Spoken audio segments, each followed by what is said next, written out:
Bonjour frères et sœurs, et bon sabbat. Bonjour Bonjour. Edgar, ça Bonjour va? Edgar. Bonjour les Toujours, gars. Bonjour frère Boulou. bonjour ma Bon sœur. sabbat à tous. Ça me fait sourire, donc sourire là, ça me fait plaisir d'être toujours avec vous afin de partager les vérités de la parole de Dieu, les sublimes vérités de la parole de Dieu, d'étudier la vérité qui nous caractérise, le message du troisième ange. Nous savons que c'est ce message, qu'il y a beaucoup de vérité dans la parole de Dieu, mais c'est de la vérité présente dont le peuple a besoin. Premiers écrits, page 63. Ainsi, nous voilà en ce sabbat rassemblés pour nous pencher sur un sujet bien particulier. Alors, temps pour moi de...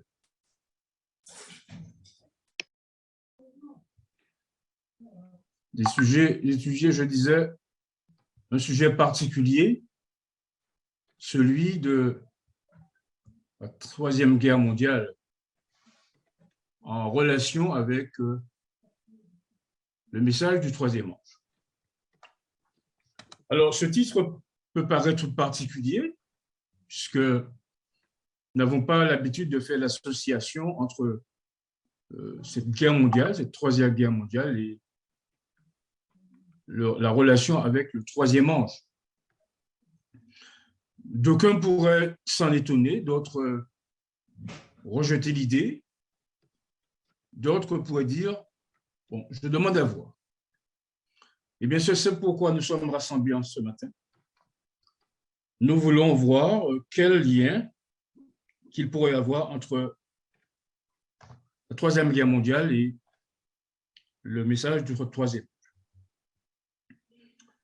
Vous savez, depuis un mois déjà, hier faisait pratiquement un mois que les forces russes avaient envahi l'Ukraine et pour tenter de la mettre sous son giron, et Poutine avait prévu cela dans un délai de 3 semaines, d'une semaine même. Et il se trouve que aujourd'hui, les forces russes pensent faire un repli et de se replier sur l'Est, en l'occurrence, les deux républiques russophones qu'ils ont intégrées dans leur république, Fédération de Russie. Alors, qu'est-ce que ce repli cache? Nous n'en savons rien. Nous ne savons pas ce vers quoi ira cette guerre, mais nous avions réservé 2 séances. Première séance au cours de laquelle nous efforcions de comprendre, d'admettre à partir de la parole de Dieu, que Gog et Magog, dont nous avons localisé l'emplacement géographique au sud de la mer Noire, enfin au nord de la mer Noire plutôt, et nous avions découvert une prophétie, Ézéchiel 38 et 39, dans laquelle Dieu disait qu'à un moment donné, eh bien, Gog, la Russie en l'occurrence, sur le point biblique et géographique, envahirait un peuple installé en paix en terre de Palestine.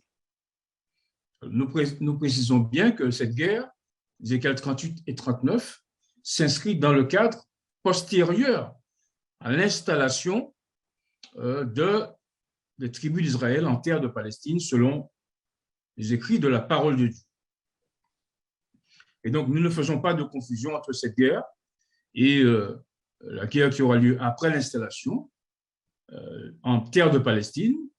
Nous comprenons bien évidemment que pour qu'il y ait guerre, il faut d'abord qu'il y ait installation. Ceci, finalement, l'une est la conséquence de l'autre.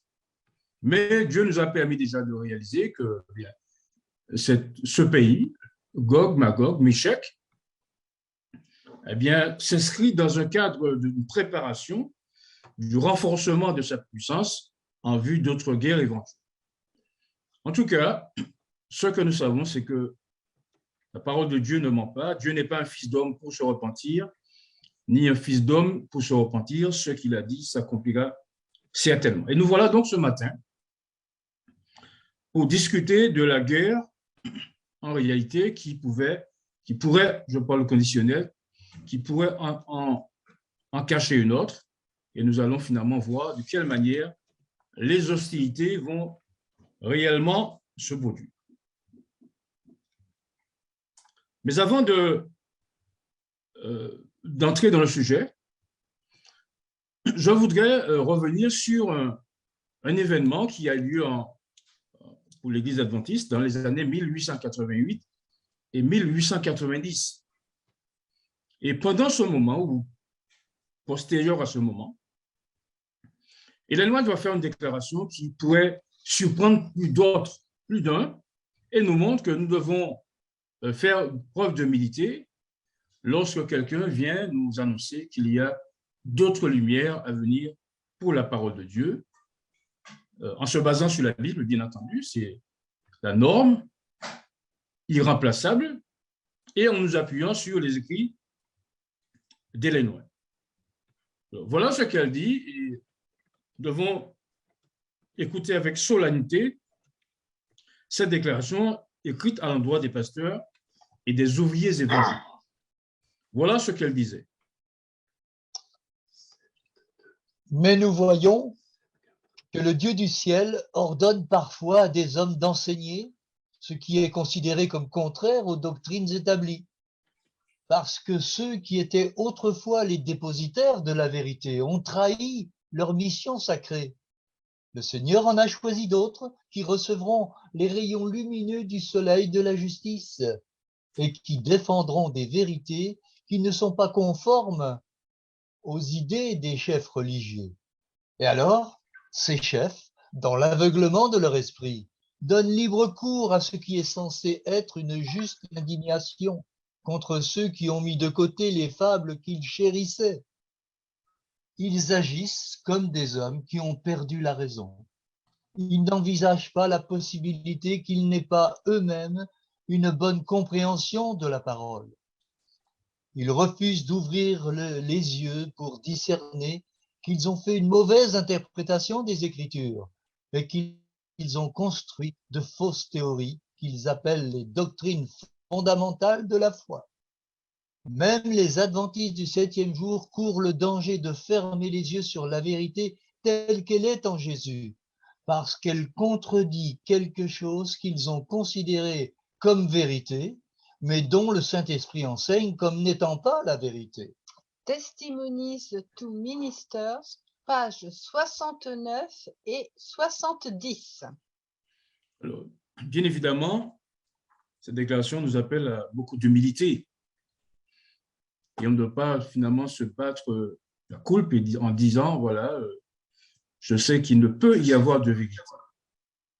Donc Dieu nous montre par là qu'il s'est passé un événement capital dans l'histoire de l'Église adventiste, que beaucoup d'adventistes ne connaissent pas, mais qu'il est indispensable que nous le connaissions de manière à ce que nous puissions nous tenir prêts à accepter tout message qui viendrait de la part de Dieu, de manière à fortifier nos âmes et de manière à nous préparer pour le grand cri du troisième ange, dont on ne parle pas beaucoup, vous l'avez remarqué, je veux dire dans la pratique. Alors, ceci nous permet de dire que nous ne voulons pas ici détruire tout ce que nous avons comme pilier, comme socle sur lequel l'Église est bâtie, la colonne de la vérité. Je parle bien évidemment du sanctuaire, l'existence du sanctuaire céleste, l'affirmation du sanctuaire céleste. Je parle de l'affirmation du sabbat du 6e jour comme étant le jour de repos, ce qui veut dire que nous nous écartons de toute théorie de sabbat lunaire. Nous nous écartons aussi, bien évidemment, de toute doctrine qui voudrait enseigner que bien, le millénium se passera sur la terre et que personne n'ira au ciel comme certaines dénominations l'enseignent. Nous basons nos vérités sur la parole de Dieu, la parole du Seigneur, et en corollaire, nous ajoutons l'esprit de vérité et l'esprit de prophétie. Ceci étant dit, il faut réaliser que quelquefois, Dieu nous surprend dans la révélation de la vérité. Et souvent, je me dis, mais pourquoi Dieu ne fait pas de manière plus simple? Pourquoi il n'envoie pas toute la vérité en même temps, de manière à ce que tous l'étudient et que tous, finalement, prennent position? Pourquoi il envoie un morceau par morceau? Et la réponse vient de l'attitude de Jérôme, je ne sais plus lequel, c'était les deux, où Ellen White nous explique que si Dieu avait envoyé toute la vérité en un seul coup, la vérité serait tellement puissante, finalement, qu'elle provoquait une espèce de cécité, tant le jet de lumière serait profond, serait important. Et nous avons aussi l'exemple de Luther, qui fut le premier à porter son édifice en vue de la reconstruction de la vérité après des années de l'exercice de la papauté, mais Luther a reçu seulement la foi, et d'autres ont reçu progressivement des vérités sur lesquelles, bien sûr, elles auraient dû bâtir. Et au terme de l'emprisonnement de la papauté, il n'aurait dû y avoir un seul groupe de personnes attendant le Seigneur, mais en fait, on réalise qu'il y a eu beaucoup de personnes. Il y a les luthériens, les méthodistes, les presbytériens, les baptistes, bref, Dieu compose avec, je veux dire, ce qu'il a. Et donc, dans cette situation de vérité apportée au fur et à mesure, comme dirait Jésus, des choses nouvelles ajoutées aux choses anciennes, nous réalisons que Dieu nous surprend et nous devons être attentifs à sa manière de procéder, sans quoi nous risquerions d'être parmi ceux qui rejettent la vérité lorsqu'elle est avancée. Alors, je vais prendre deux exemples pour montrer comment Dieu procède dans la révélation de la vérité. Alors, Daniel va nous lire deux textes. Il va nous lire Genèse 2 et en même temps, il va nous lire Genèse 7, verset 4, qui est un peu la réplique de Genèse 2.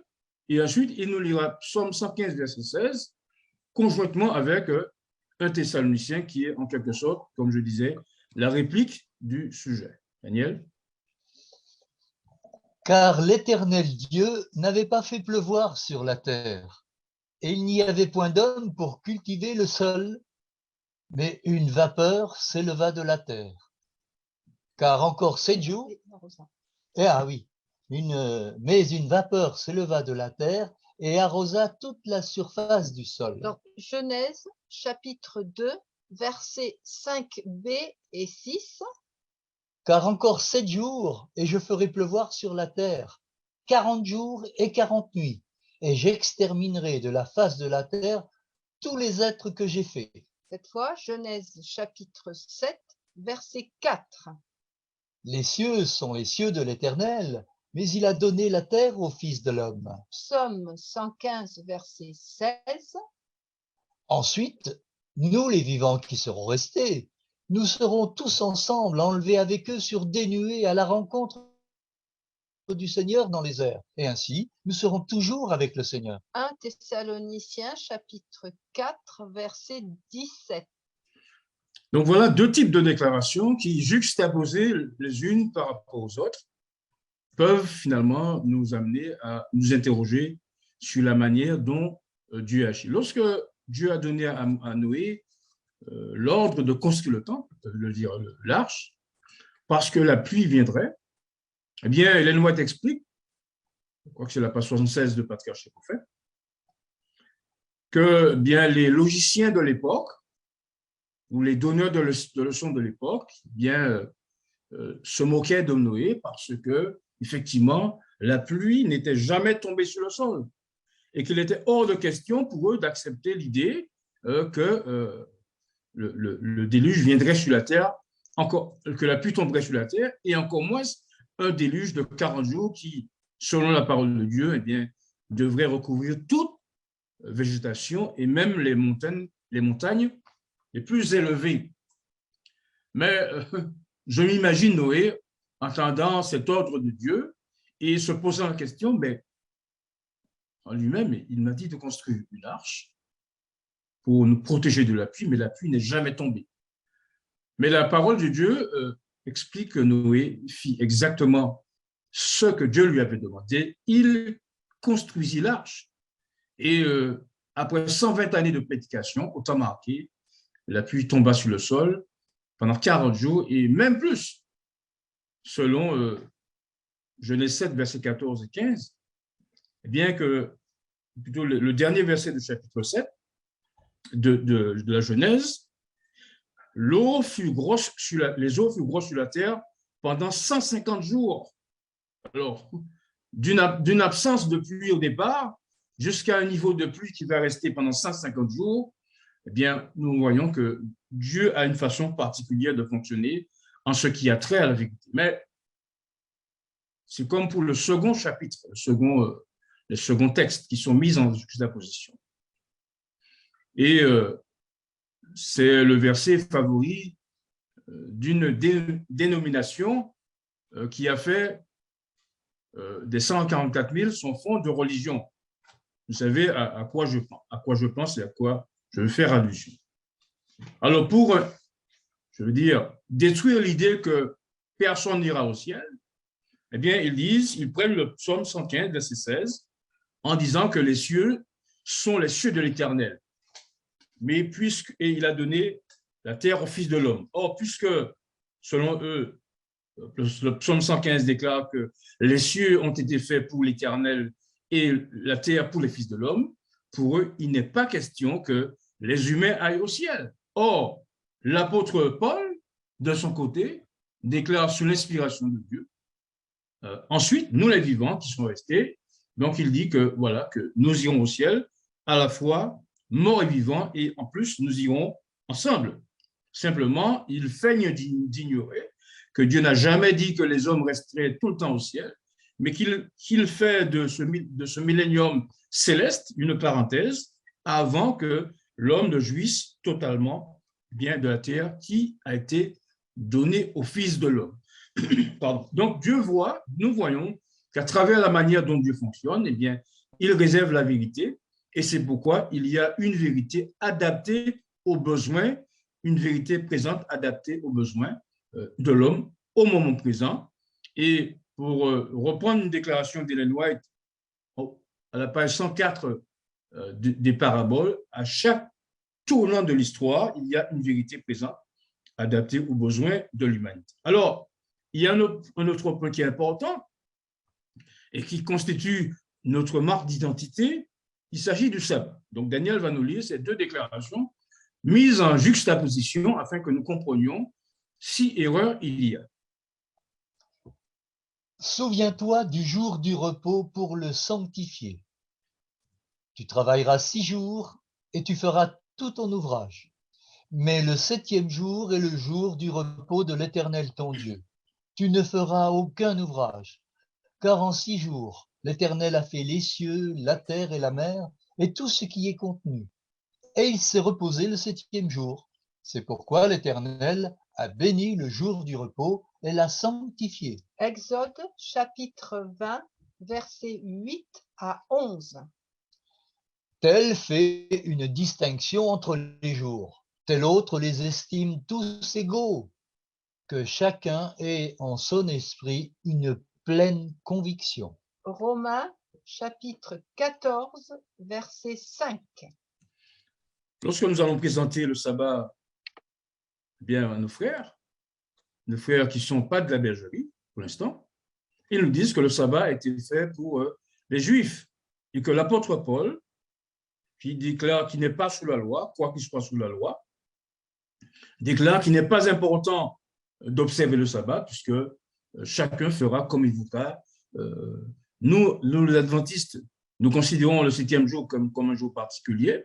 Eux, ils considèrent que le 7e jour est un jour comme un autre et ils vont vous dire que voilà, l'apôtre Paul dit que ce n'est pas important d'observer le sabbat, il suffit simplement de décider d'un jour qu'on donnerait à Dieu. Mais est-ce que cela veut dire? Alors, bien évidemment, c'est un verset que l'on peut prendre, mais il y a d'autres versets, finalement, qui disent, de l'apôtre Paul, qui dit que la loi est sainte, le commandement juste et bon. et il dit que s'il n'y a pas de loi, il est impossible de savoir s'il a péché. Tout cela confirme l'idée que Dieu ne veut pas dire à travers Paul ici qu'il n'y a pas de sabbat, que le sabbat n'est pas important. Il veut dire simplement que lorsque nous sommes confrontés à une opposition sur le sabbat, eh bien, écoutez, il ne s'agit pas de faire des conflits inutiles, si je puis dire, mais que le moment venu, eh bien, Dieu va éclairer celui qui doit en être éclairé. Alors, vous comprenez bien que nous, autres adventistes, nous ne saurions dire qu'on peut faire le sabbat le dimanche ou le lundi ou le mercredi. Je ne parle pas des lunaires, je parle de ceux qui considèrent la loi comme importante, mais nous comprenons bien que le sabbat est incontournable.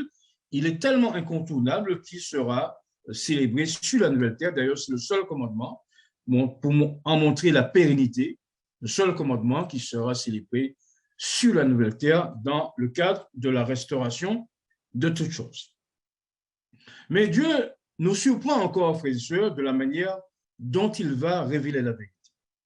Quelqu'un peut prendre un texte biblique pour nous montrer finalement que nous sommes dans l'erreur. Et ceci s'est passé à un moment donné dans notre histoire, au lendemain, peu avant 1844, où les adventistes du premier jour, qui observaient encore le dimanche, le sabbat n'étant pas encore arrivé, eh bien, observaient le premier jour. Et sur la manière dont ils attendaient le retour, on voit que, bien, pour nous, il n'y avait pas de raison, même si la Bible disait qu'il est impossible de connaître le jour et l'heure. Et voilà comment Dieu va nous surprendre pour montrer que même dans une situation comme celle-là, il est, passez-moi l'expression, dans l'affaire, et il se sert d'une situation particulière pour éprouver ses enfants. Écoutons plutôt. Les Écritures n'autorisent personne à ignorer la proximité du retour du Christ. Mais ceux qui cherchaient un prétexte pour rejeter la vérité fermaient l'oreille à ces explications, et les moqueurs, parmi lesquels de soi-disant ministres de Jésus-Christ, continuaient à répéter « On ne peut savoir ni le jour ni l'heure ». Dès que les gens commençaient à sortir de leur engourdissement spirituel et à s'enquérir de la voie du salut, les conducteurs religieux se plaçaient entre eux et la vérité, s'efforçant de calmer leurs craintes en tordant la parole de Dieu. Des sentinelles infidèles unissaient leurs efforts à ceux du grand séducteur en criant « Paix, paix », contrairement à l'avertissement divin. À l'exemple des pharisiens, plusieurs refusaient d'entrer dans leur royaume des cieux et en fermaient l'accès aux autres. Dieu leur redemandera le sang de ces âmes. Tragédie des siècles, chapitre 20, intitulé Un grand réveil religieux, page 402, premier paragraphe. Alors, vous comprenez bien que les personnes qui ne voulaient pas accepter le sabbat, je veux dire le retour du Christ, le message du premier ange, arguaient du fait qu'il était impossible de fixer une date pour le retour du Christ. Je veux dire, dans les faits, eh bien, les tenants de ce message n'étaient pas dans le vrai, mais même dans ce cas précis, Dieu se servait de cela pour en tirer une conclusion, pour montrer que ces personnes n'étaient pas plus désireuses d'accepter le message que de montrer finalement le caractère, entre guillemets, erroné d'une déclaration telle que celle. Et cela n'a pas manqué, car au lendemain de 1844, eh bien, les masques sont tombés. On a vu que les personnes qui prétextaient qu'on ne pouvait fixer de date ont été les premières à se moquer, à railler les personnes qui finalement attendaient le Christ avec une telle ardeur. Et finalement, où se trouvent ces personnes maintenant? Eh bien, ils sont de l'autre côté de la barrière, ils n'observent pas le sabbat de Jéhovah Dieu et ils sont dans Babylone. Preuve, s'il en était besoin, que même dans ces situations difficiles, même en se servant de la parole de Dieu, Dieu peut en tirer un bienfait. Alors, je fais toute cette introduction pour croix, frères et sœurs, pour nous montrer que l'idée d'une guerre à Jérusalem